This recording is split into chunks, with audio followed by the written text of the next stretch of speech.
युद्ध पर बाइडेन ने अपनी प्रतिक्रिया दी है और इजराइल के साथ अमेरिका खड़ा है, ये जो बाइडेन ने दावा किया है। इजराइल पर ईरान का हमला फेल था, बाइडेन ने कहा। और आप ये देखिए कि ईरान इजराइल युद्ध पर बाइडेन का बयान आया है, इजराइल के साथ खड़ा है अमेरिका, यानी कि इजराइल को पूरा सपोर्ट अमेरिका इस वक्त कर रहा है।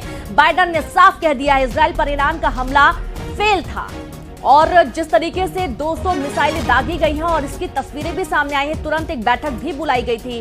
प्रधानमंत्री बेंजामिन नेतन्याहू ने बैठक बुलाई और उस बैठक के दौरान एक बार फिर से इसका मुंहतोड़ जवाब देने की तैयारी।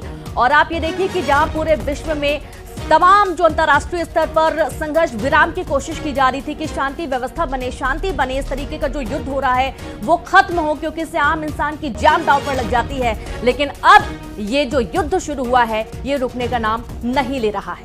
और ऐसा नहीं है कि ये पूरा हमला कोई अप्रत्याशित था। इजराइल को कहीं ना कहीं इस बात की वानगी थी, इस बात का भान भी था और इस बात का ज्ञान भी था कि ये ईरान और लेबनान के क्षेत्रों में जिस तरह से घुस करके हमले किए जा रहे थे, उसके बाद कहीं ना कहीं पलटवार जरूर होगा। ये बात इजराइल को अंदर खाने जरूर मालूम रही होगी, हालांकि ये इतनी जल्दी होगा इस बात की संभव है कि अपेक्षा न रही हो।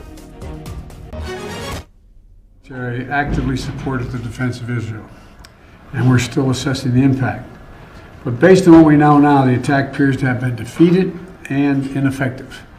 And this is testament to Israeli military capability and U.S. military. It's also a testament to intensive planning between the United States and Israel to anticipate and defend against the brazen attack we expected. Make no mistake, the United States is fully supportive of Israel. और चलिए अब आगे बढ़ेंगे कुछ